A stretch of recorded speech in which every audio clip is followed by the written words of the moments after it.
वालेकुम dear students and viewers. आज हम फिजिक्स का एक अनदर टॉपिक जिसको हम नाम देते हैं इक्विलिब्रियम, जिसको हम क्या नाम देते हैं इक्विलिब्रियम। तो एक अनदर टॉपिक के साथ हम हाजिर हैं जिसको हम इक्विलिब्रियम कहते हैं। इसको उर्दू में तवाज़ुन कहते हैं। तो इक्विलिब्रियम किसे कहते हैं फिज़िक्स में, हम इस वीडियो में डिफिनीशन वगैरह नहीं लिखेंगे, लेकिन आपको समझाएंगे इंशाल्लाह। इसमें कोई प्रॉब्लम आपके लिए नहीं होगी। तो सबसे पहले इक्विलिब्रियम के अगर हम बात करें तो इक्विलिब्रियम से मुराद ये है कि अगर कोई बड़ी नो ट्रांसलेशन मोशन, अगर कोई भी ट्रांसलेशन मोशन नहीं कर रहा हो, ट्रांसलेशनल मोशन, ठीक है। नो ट्रांसलेशन मोशन का क्या मतलब है कि उसमें कोई लीनियर मोशन ना हो। लीनियर मोशन से क्या मुराद है? लीनियर मोशन से मुराद ये है कि किसी सीधा यानी किसी बड़ी का जो लीनियर वेलोसिटी होती है वो ना हो। नहीं, मैं यूँ कहूँ कि किसी बड़ी का लीनियर वेलोसिटी जो है वो ज़ीरो हो। लीनियर सिंपल सी बात है, अगर किसी बड़ी की लीनियर वेलोसिटी ज़ीरो हो, यानी इस तरह कोई मोशन ना कर रहा हो। एक कंडीशन तो इसका ये है इक्विलिब्रियम के लिए कि वो कोई बड़ी इक्विलिब्रियम में होगी अगर वो ट्रांसलेशन मोशन नहीं कर रहा हो। नंबर 2, नो रोटेशनल मोशन, और वो गर्दिशी हरकत भी नहीं कर रहा हो। No rotational motion. तो रोटेशनल मोशन से क्या मुराद है? रोटेशनल मोशन का मुराद है गर्दिश हरकत। यानी मैं अगर आपको यू लिखूँ, सिंपल सी बात है कि ओमेगा, यानी वहाँ पर अगर किसी बड़ी की लीनियर वेलोसिटी ज़ीरो हो, अगर वो इसकी लीनियर मोशन ज़ीरो हो तो उसको हम कहेंगे कि वो ट्रांसलेशन मोशन यानी वो इक्विलिब्रियम में है। लेकिन अगर उसकी रोटेशनल मोशन भी ज़ीरो हो, यानी एंगुलर वेलोसिटी भी ज़ीरो हो, एंगुलर वेलोसिटी से मुराद है कि वो कोई बड़े गर्दिश हरकत भी नहीं कर रहा हो, तो हम कहेंगे कि ये बड़ी किस चीज़ में है? इक्विलिब्रियम में है। अंडर सेवरल फोर्सेस, और उस बड़ी पर कई फोर्सेस अमल कर रहे हों, उस बड़ी पर सेवर फोर्सेस अमल कर रहे हो, लेकिन उसके बावजूद उसमें कोई रोटेशनल मोशन भी ना हो और ट्रांसलेशन मोशन भी ना हो, तो ऐसे बड़ी को हम कहेंगे कि वो किस चीज़ में है? वो इक्विलिब्रियम में है। मैं आपके लिए एक एग्जांपल के तौर पर, ये एक बड़ी है, कोई मास वाली बड़ी है, इसकी मास m है, तो ये कोई बड़ी ज़मीन पर पड़ी हुई है। मैं कंसिडर करता हूँ कि ज़मीन पर पड़ी हुई है। तो अगर मैं देखो तो ये बड़ी हम कह सकते हैं कि क्या ये इक्विलिब्रियम में है या नहीं है। तो अगर हम देखें कि इस बड़ी का इस डायरेक्शन में भी कोई मोशन नहीं है और इस डायरेक्शन में भी कोई मोशन नहीं है, इस तरह इस डायरेक्शन में भी कोई मोशन नहीं है और इस डायरेक्शन में भी कोई मोशन नहीं है, यानी इसका लीनियर मोशन, यानी सीधा लाइन में, ये भी सीधा लाइन है, इसमें इस डायरेक्शन में भी कोई मोशन नहीं है, ये भी एक सीधा लाइन है, इस डायरेक्शन में भी कोई मोशन नहीं है, ये भी एक स्ट्रेट लाइन है, इसमें भी कोई मोशन नहीं है, इस तरह ये भी एक स्ट्रेट लाइन है और इसमें भी कोई मोशन नहीं है। लेकिन इसके बावजूद इस पर सेवरल फोर्सेस अमल कर रहे हैं। अगर मैं आपको कहूँ कि ये बड़ी इसकी कोई मास है, तो अगर ज़मीन पर पड़ी हुई है तो ज़मीन पर एक फोर्स लगाती है जिसको हम एक्शन फोर्स कहते हैं, और इसके रिएक्शन में न्यूटन थर्ड लॉ के मुताबिक ये ग्राउंड इस बड़ी पर एक फोर्स एग्जर्ट करेगा जिसको हम रिएक्शन फोर्स कहते हैं, जो कि एक दूसरे के साथ बैलेंस होते हैं। तो बैलेंस होके ये इसका नेट फोर्स ज़ीरो हो जाता है। तो इस वजह से हम कहते हैं कि ये बड़ी किस चीज़ में है? रेस्ट में है। तो इस बड़ी किस चीज़ में है? रेस्ट में है। तो एक तो हमने ये प्रूव कर दिया कि ये बड़ी क्या है, इसकी ट्रांसलेशन मोशन ज़ीरो है, यानी किसी भी डायरेक्शन में इसका कोई मोशन नहीं है, किसी भी डायरेक्शन में इसका कोई मोशन नहीं है, तो ये लीनियर है। एक कंडीशन तो हमने ये देख लिया।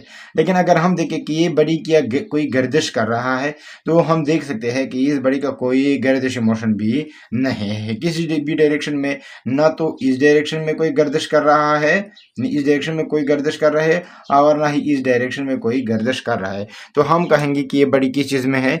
इक्विलिब्रियम में है। ये बात क्लियर हो गई आपको? यानी अगर आप सिंपल से अपने लिए लिख लेते हैं तो इक्विलिब्रियम, मैंने लिखा इक्विलिब्रियम के लिए क्या चीज़ ज़रूरी है? नंबर 1, उसकी वेलोसिटी, लीनियर वेलोसिटी ज़ीरो होनी चाहिए। नंबर 2, उसकी एंगुलर वेलोसिटी ज़ीरो होनी चाहिए। कब ज़ीरो होनी चाहिए? अगर उस पर नेट फोर्सेस यानी सम ऑफ फोर्सेस इस पर इस पर सम ऑफ फोर्सेस वो जीरो है, इस पर sum of forces not equal to zero, sum of forces zero नहीं हो, इस पर बहुत सारे फोर्सेस अमल कर रहे हो, लेकिन उसके बावजूद उसमें कोई ट्रांसलेशन मोशन भी ना हो और रोटेशन मोशन भी ना हो, तो ऐसे बॉडी को हम कहेंगे कि वो किस चीज़ में है, इक्विलिब्रियम में है। इस चीज़ से आप अपने लिए स्क्रीनशॉट तैयार कर ले। तो मैं अगर आपके लिए इस की डिफिनीशन अगर आप लिखना चाहते हैं तो मेरे वॉइस से आप लिख सकते हैं। A body is said to be in equilibrium, a body is said to be in equilibrium if there is no translation motion as well as rotational motion under the action of several forces acting together. A body is said to be in equilibrium if there is no translation motion as well as rotation motion under the action of several forces acting together.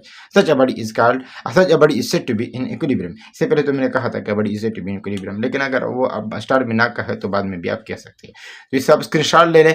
मैं इसके types के बारे में भी बात करता हूँ, तो आप थोड़ा आप इसके साथ क्या करें, इसे स्क्रीनशॉट ले लें, अपने साथ सेव कर लें। तो अब हम टाइप्स ऑफ इक्विलिब्रियम की तरफ आते हैं। Types of equilibrium, types of equilibrium, तवज़ुन की अक़साम, इक्विलिब्रियम। तो इक्विलिब्रियम के हमारे पास टू टाइप्स है। कितने टाइप्स है? टू टाइप्स है। नंबर एक ट्रांसलेशनल इक्विलिब्रियम है और नंबर दो है रोटेशनल इक्विलिब्रियम। नंबर एक है ट्रांसलेशनल इक्विलिब्रियम और नंबर दूसरा है रोटेशनल इक्विलिब्रियम। जिस तरह मैंने डिफिनेशन में आपको बताया था, the body is said to be in equilibrium if there is no translation motion as well as no rotational motion under the action of several forces acting together. तो पहला type जो है वो है ट्रांसलेशनल इक्विलिब्रियम। तो translational equilibrium की बात करते हैं, फिर इंशाल्लाह इसके बाद हम रोटेशनल की बात करेंगे। तो ट्रांसलेशनल इक्विलिब्रियम की तरफ आते हैं। Translational equilibrium, translational equilibrium. तो ट्रांसलेशनल इक्विलिब्रियम हम किसे कहेंगे? अब ट्रांसलेशनल इक्विलिब्रियम से मुराद ये है, तो ट्रांसलेशनल इक्विलिब्रियम वो इक्विलिब्रियम है जिसमें बॉडी या तो रेस्ट में हो, बॉडी किस चीज में हो, या तो रेस्ट में हो, एक जरूरी है। किसी बॉडी को हम कहेंगे कि वो ट्रांसलेशनल इक्विलिब्रियम में है अगर वो रेस्ट में है। नंबर दो, आर या किस चीज में है, moving with uniform linear velocity. मैंने क्या कहा? मैंने ये कहा कि अगर बॉडी ट्रांसलेशनल इक्विलिब्रियम में है अगर वो रेस्ट में हो, हालत सुकून में हो, या किस चीज में हो, यूनिफॉर्म वेलोसिटी के साथ मोशन कर रहा हो, तो ऐसे बॉडी को हम क्या कहेंगे कि ट्रांसलेशन इक्विलिब्रियम में है ये बॉडी। ये बात क्लियर हो गई। तो मैं अगर आप कहें कि सर अब इसके मैथमेटिकली लिख ले, तो मैथमेटिकली आप ये लिख सकते हैं किसी बॉडी का लीनियर वेलोसिटी यानी वो जीरो हो, तो ये भी किस चीज में है, ट्रांसलेशन इक्विलिब्रियम में है। दूसरी बात ये है कि अगर किसी बॉडी का लीनियर वेलोसिटी जीरो ना हो, लीनियर वेलोसिटी क्या हो, जीरो ना हो, यूनिफॉर्म वेलोसिटी के साथ लीनियर वेलोसिटी के साथ मोशन कर रहा हो, तो उसको हम क्या कहेंगे कि वो किस चीज में है, ट्रांसलेशन इक्विलिब्रियम में है। फॉर एग्जांपल अगर मैं कहूँ कि किसी बॉडी की क्या हो, लीनियर वेलोसिटी या कांस्टेंट वेलोसिटी के साथ मोशन कर रहा हो, यहाँ पर बॉडी की नेट वेलोसिटी क्या हो, जीरो हो, बॉडी की कोई वेलोसिटी लीनियर वेलोसिटी जीरो हो यानी बॉडी रेस्ट में हो, तो हम क्या कहेंगे कि ये बॉडी ट्रांसलेशन इक्विलिब्रियम है। लेकिन अगर बॉडी कांस्टेंट वेलोसिटी के साथ मोशन कर रही हो यानी इसकी वेलोसिटी जीरो ना हो, तो यानी किस चीज में हो, यूनिफॉर्म मोशन या कांस्टेंट वेलोसिटी के साथ ये मोशन कर रहा हो, तो इसको भी हम क्या कहेंगे, हम कहेंगे कि ये भी ट्रांसलेशन इक्विलिब्रियम में है। तो फिर से मैं आपके लिए रिवाइज कर देता हूँ, आप इसकी डिफिनेशन को क्या करें, लिख लें अपने साथ। मैं आपको बताना चाहता हूँ, body is said to be in translational equilibrium. A body is said to be in translational equilibrium if it is at rest or moving with uniform linear velocity. दोबारा सुने, A body is said to be in translational equilibrium if it is at rest or moving with uniform linear velocity. तो इसको हम क्या कहेंगे, then such a body will be in translational equilibrium। तो वो एक translational equilibrium होगी। तो translational equilibrium के अगेन टू टाइप्स है। तो मैं उसको ज़्यादा डिटेल की तरफ नहीं जाना चाहता, लेकिन आपके लिए इजी कर देता हूँ। मैंने यहाँ पर एक बात कही है कि अगर बड़ी रेस्ट में हो, अगर बड़ी किस चीज़ में हो, रेस्ट में हो, तो ये इक्विलिब्रियम का टाइप है। तो इक्विलिब्रियम के हमारे पास 2 टाइप्स है। एक को हम कहेंगे कि static equilibrium, static translational equilibrium, translational में ट्रांसलेशन, ठीक, ओके लिख लेता हूँ। स्टैटिक ट्रांसलेशनल इक्विलिब्रियम सिंपल है, बहुत ज़्यादा सिंपल है, इसमें कोई मुश्किल बात नहीं है। एक टाइप ट्रांसलेशनल इक्विलिब्रियम का ये है, और दूसरी टाइप जो है वो है डायनामिक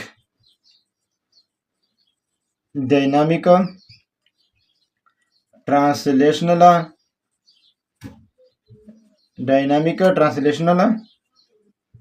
इक्विलिब्रियम।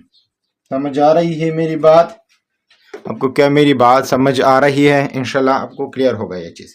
तो स्टैटिक ट्रांसलेशन इक्विलिब्रियम हम किसे कहेंगे? तो स्टैटिक ट्रांसलेशन इक्विलिब्रियम हम इसको कहेंगे कि अगर कोई बड़ी किस चीज़ में हो, रेस्ट में हो, तो हम क्या कहेंगे कि वो भाई किस चीज़ में है?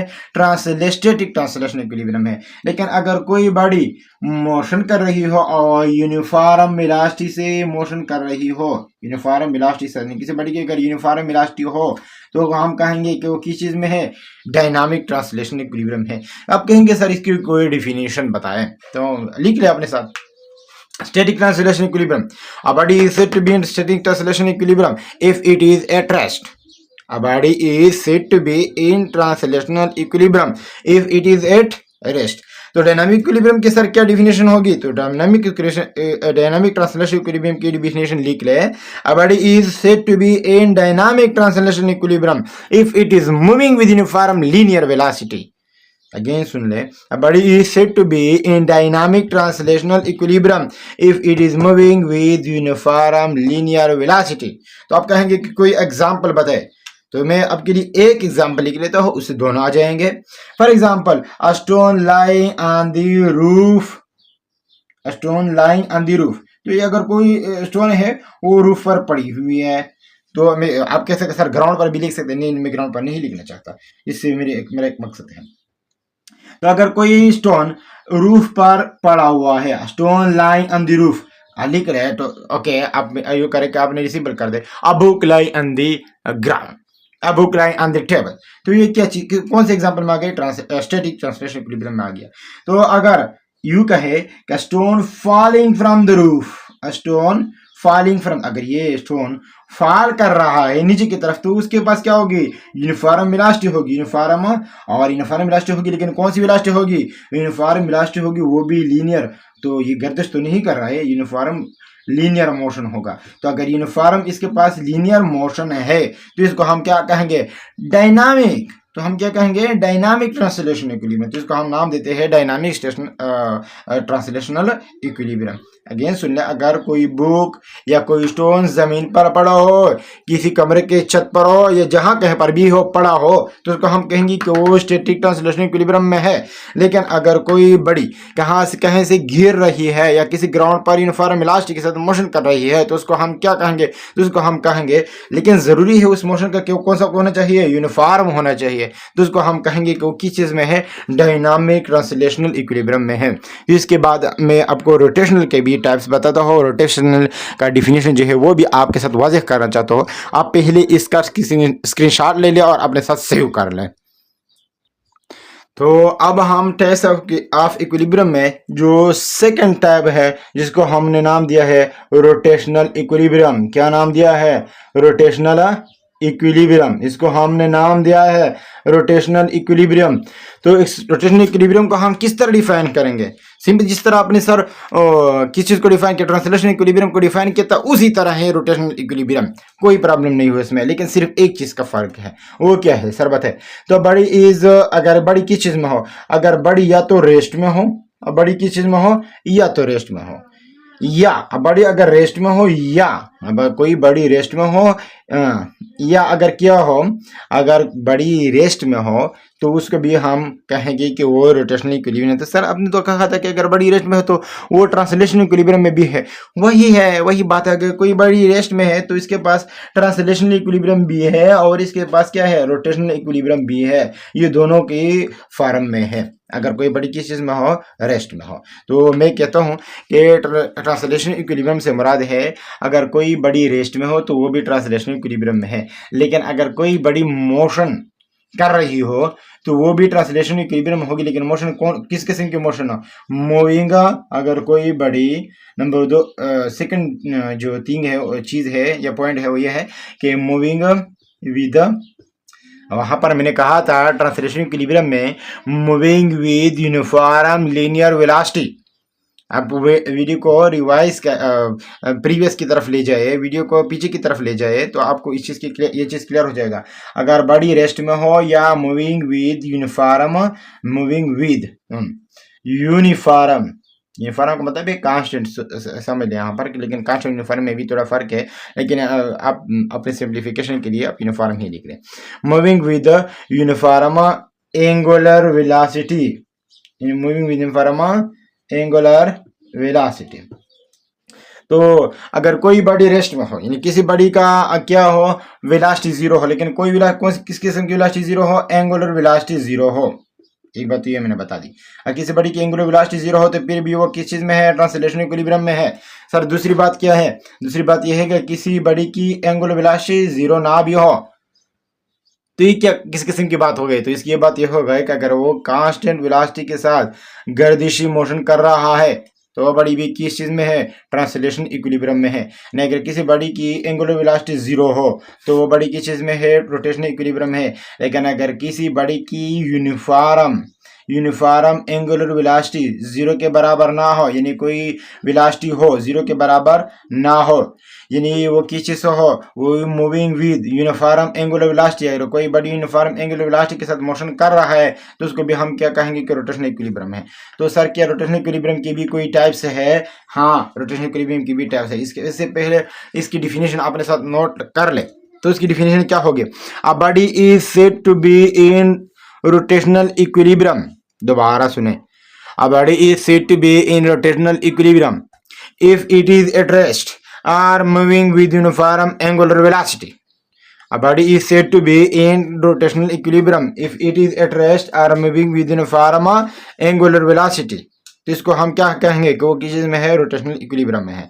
तो रोटेशनल इक्विलिब्रियम की अगेन टाइप्स है, यानी टाइप्स ऑफ रोटेशनल इक्विलिब्रियम आप लिख सकते हैं, types of rotational equilibrium, rotational equilibrium. तो रोटेशनल इक्विलिब्रियम की भी हमारे पास क्या है, टाइप्स है। तो एक को हम नाम देते हैं स्टैटिक, क्या नाम देते हैं, स्टैटिक रोटेशनल इक्विलिब्रियम। एक को हम नाम देते हैं स्टैटिक रोटेशनल इक्विलिब्रियम और दूसरे को हम नाम देते हैं डायनामिक रोटेशनल इक्विलिब्रियम। मेरी बात आपको समझ आ रही है या नहीं? मेरे ख्याल में सिंपल है, कोई प्रॉब्लम नहीं है। अ body is set, static equilibrium, static का मतलब है रेस्ट, यानी अगर कोई बॉडी रेस्ट में हो तो हम कहेंगे कि ये बड़ी किस चीज में है, स्टैटिक रोटेशनल इक्विलिब्रियम में है। अगर कोई बड़ी मोशन में हो तो हम कहेंगे कि वो डायनामिक रोटेशनल इक्विलिब्रियम में है। लेकिन किस किस्म का मोशन होना चाहिए, एंगुलर मोशन होना चाहिए। किस किस्म का मोशन होना चाहिए, मोशन एंगुलर होना चाहिए। ट्रांसलेशन में मैंने कहा था कि मोशन में हो, लेकिन मोशन किस किस्म का होना चाहिए था उस वक्त था, ट्रांसलेशन में लीनियर, तो उसमें लीनियर था और इसमें क्या है, एंगुलर। तो अब मैं आपको इन दोनों की डिफिनेशन करवाना चाहता हूँ। तो स्टैटिक इक्विलिब्रियम की आप किस तरह डिफिनेशन कर सकते हैं, तो आप इनको डिफाइन कर ले, लिख ले अपने साथ। A body is said to be in static equilibrium if it is at rest. A body is said to be in static equilibrium if it is at rest. Sir आप अब कहेंगे कि सर इसकी कोई एग्जाम्पल, इफ दी क्या कहते हैं उसको, if the fan is not turning, if the fan is not turning, अगर फैन जो है वो टर्निंग नहीं कर रहा हो तो हम क्या क्या कहेंगे कि वो किस चीज में है, स्टैटिक ट्रांसलेशन इक्विलिब्रियम में है। अब डायनामिक की या कोई डोर हो वो टर्निंग ना कर रहा हो तो उसको हम कहेंगे कि वो स्टैटिक ट्रांसलेशन इक्विलिब्रियम है। तो डायनामिक ट्रांसलेशन इक्विलिब्रियम क्या होगी, a body is said to be in dynamic translational equilibrium या dynamic rotational equilibrium. A body is said to be in dynamic rotational equilibrium if it is moving with uniform angular velocity. If it is moving with uniform angular velocity, a body is said to be in dynamic rotational equilibrium if it is moving with uniform angular velocity. Sir कोई example, जिसकी example ये है, the fan moving, ये the motion of the fan, ये turning of the fan, turning of the door, turning of the bottle, क्या कहते हैं bottle का जो टॉप है, जिसको हम उर्दू में सर, बॉटल का सर कहते हैं, उसका ढक्कन जो होता है उसका मोशन। तो इस तरह बहुत सारे हमारे पास एग्जाम्पल है जिसमें अगर कोई बड़ी गर्दिशी हरकत कर रहा हो तो उसको हम क्या कहेंगे कि वो गर्दिश कर हरकत कर रहा हो लेकिन यूनिफॉर्म कर रहा हो, यूनिफॉर्म जरूरी है। अगर यूनिफॉर्म कर रहा हो तो उसको हम कहेंगे कि वो चीज किस चीज में है, डायनामिक रोटेशनल इक्विलिब्रियम में है। यूनिफॉर्म किस वजह से इसकी जरूरत होगा, यूनिफॉर्म इक्विलिब्रियम की वजह से। लेकिन वो अगर वो गोल गर्दिश कर रहा हो तो उसको हम कहेंगे कि वो रोटेशनल में है, वो किस चीज में है, रोटेशनल में है। लेकिन अगर उसका ये गोल गोल गर्दिश यानी हरकत यूनिफॉर्म हो तो हम कहेंगे कि वो इक्विलिब्रियम में भी है। लेकिन किस किस्म के इक्विलिब्रियम, तो डायनामिक इक्विलिब्रियम में है। अगर कोई बड़ी रेस्ट में है तो क्या ये स्टैटिक ट्रांसलेशन इक्विलिब्रियम है या स्टैटिक रोटेशनल इक्विलिब्रियम है? सर ये दोनों है। क्या है, दोनों है। अगर कोई बड़ी रेस्ट में हो तो ये स्टैटिक ट्रांसलेशन इक्विलिब्रियम में भी है और ये स्टैटिक और रोटेशनल इक्विलिब्रियम में भी है। तो उम्मीद करता हूँ आपको इक्विलिब्रियम और इसके टाइप्स के बारे में बहुत कुछ आपके समझ में आया होगा। So thank you for watching. अल्लाह हाफिज़।